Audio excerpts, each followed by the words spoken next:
What's up everybody, Christian from Treasure Town here, and today we're going to be going over some of the errors and the best coins to look for from the World War II nickel era. So 1942 to 1945, they produced nickels out of 35% silver and a differing composition, and they had large mint marks above the Monticello. I'll have the photo of that just so you know what I'm talking about. But on these coins, there were a variety of errors, so we'll be going through those errors, talking about how much they're worth and what the identifying characteristics of these coins are. So for the full picture on these coins, let's head to the presentation I've prepared, where I'll go through all of them and you get the full scoop on these World War II nickels to look for.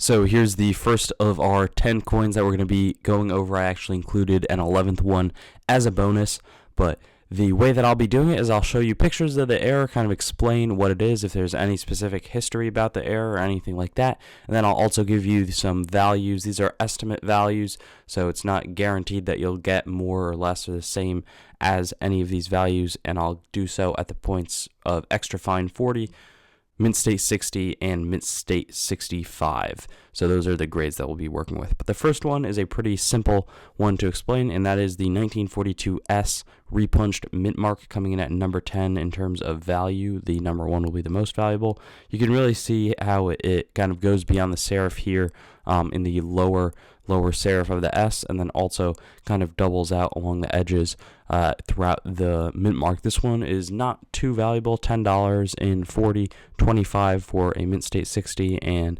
$65 for mint state 65, matching the grade.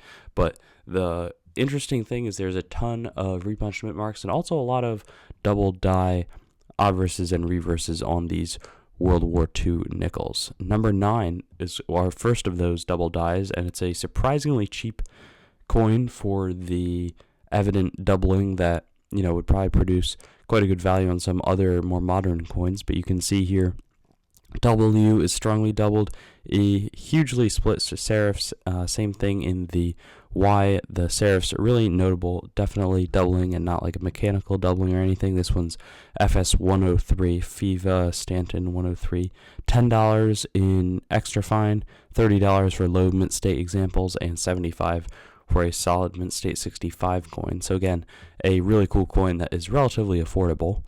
Number 8, we go to a repunched mint mark, and there are so many repunched P mint marks. 1942 P, for those of you who don't know the war nickels, you'll always know if you have one because you'll have one of these large mint marks above Monticello, but this one is a pretty recognized one, and you'll also be able to see, so obviously first there's the huge serif split in the bottom of the P, but really there's this die crack that runs along the right side of the center of Monticello, and that one is going to be pretty apparent and will be paired with this coin, so you'll know that you have the more recognized repunched mint mark. And this actually shares the values as the last double die obverse, so $10 in extra fine, $30 in high AU low mint state, and then $75 for a mint state 65. So not perfect. The values can go up because there are definitely mint state 66, 67 copies of some of these coins out there, but the values I'm giving you are for just a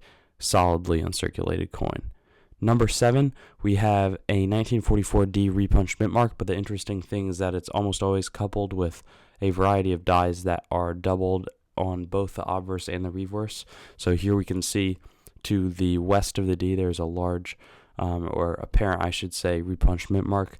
But then in the America, you can see the serifs right there, and in the R, so bottom of the A, bottom of the R, and the value on this ticks up just a little bit. It's probably $12 in extra fine 40, $30 in mint state 60, and $75 in mint state 65. So we're creeping up. The values will crawl. They'll take off a little bit after this one, but I think it's kind of interesting. It shows you how prevalent the doubling on these coins is, that this coin is always going to come with that, and it's still only worth $12 in most conditions that people have them in. Number 6, we have the 1945D double die obverse, and there's a variety of these 1945 double die coins, but this is the only 1945D one that we're going to be taking a look at, and you can see it's also coupled. So firstly, I have to explain one thing about this. It's noted as really extra strong, extra thickness. That's not something that I can diagnose easily. I don't think that I'd be able to pick up on one of these coins if I saw it, but there is a way to find out if you have one of these extra thickness double die. If you're don't have a super experienced eye, is that it's always paired with one of two repunched mint marks. Again, a testimony to the prevalence of the double die mint marks here, but you can see right there, a lot of metal on the coin is showing in terms of being repunched in the upper west part of the D, and then over there it's a lot smaller. It's slight, and you can still see it though, but this specific double die will always be paired with one of them, and it's going to be worth $25, so about double the last one in extra fine 40, $75 in mint state 60, and up to $150 for a brilliant uncirculated example. So that's good news, and the prices will slowly trickle up from here. The next one being the 1945P, this time triple die reverse. Now, I don't see quite the tripling, but that's what it's been diagnosed as. The best spot to find it is going to be in the O, so you can see the O right there. It's going to be tripled, as well as in the bottom serifs of the A in America. But I've heard that the O is really the spot to look for, and you'll see on some of these coins how doubled the O can get. This coin is worth $25 for extra fine 40, and about $75 in mint state 60 again, but this time around $200 in the brilliant uncirculated, so a little bit better at the upper range than the previous coin. As we move on, we find another triple die reverse. This one's going to be prevalent as well in 5 cents. So you'll see the serifs are a little bit split more strongly there. You can see the N and the E here. I like to look in the bottom of the E's for this one, but they're all throughout, whether it's in the V there or the C there. But the E is where it can kind of show up pretty strongly. And this coin is going to be valued at $25 again in the extra fine range, but once it gets to mint state, even in low mint states, that'll be about a $90 coin, goes to $250 when it's found in a mint state 65 grade. The next one I really want to show you is this awesome double die reverse from 1945, also going to be a Philadelphia coin. Just the doubling is extreme. You look at the cents all throughout, but really this O just totally different. A huge spread here, and then obviously this one's going to be also in the L's, but this one's something that you can observe with your naked eye, so that's kind of exciting. $35 in XF40. This one definitely could pull out of a collection, or maybe if you're really lucky, pocket change.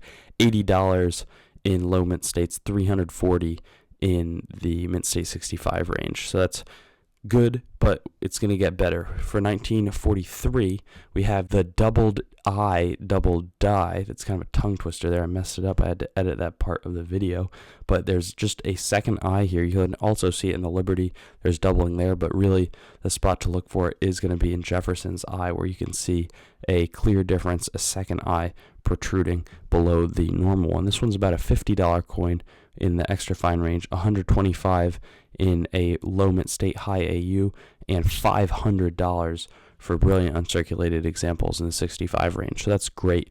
Now, before I get to number one, I do want to give a shout out. I have a video called Most Expensive Nickel in Existence. That coin is the 1942 obverse with a 1941 S reverse, and you could tell because it's got the 1942, but on the back it's got an S mint mark in the old style. So that's a video that I'd recommend you guys watch. It's not technically a war nickel, but it's in the same time frame as the war nickels are being made, because it's a 1942.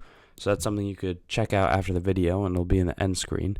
But number one is the 1943P double die obverse and overdate. So what happened here is there was 1942 hubs, and they were impressed. The dies were made, but then they ended up putting 1943 dies over them. So they doubled it, but they also doubled it over the existing 2. You can see the trace as the diagonal part of the 2 there is kind of erased by this new 3, and then you also get the doubling, in God We Trust, that sort of thing. You can see in the W and the E there how that differs, but the real cool thing to look for is the overdate part of it. This is going to be a $50 coin in XF40. Mint state 60 bumps it up to $200, and brilliant uncirculated 65, that'll be a $750 and up. Again, this could range, so on the specific coin, how it looks could differ from that, but it's a really cool coin to find. Hope that you can make that find, and I enjoyed learning about this. I definitely learned a lot when making this video, and I'm going to be equipped to go ahead and identify some of these in Pocket Change, hopefully coming up. Thanks for watching the video. I'd encourage you to like, comment, and subscribe, and if you want to get in touch with me, do so on my website, treasuretownYT.com, my Instagram, treasuretownYT, or my Facebook, Treasure Town. I've got links in the description, and I'll see you on some of my other videos.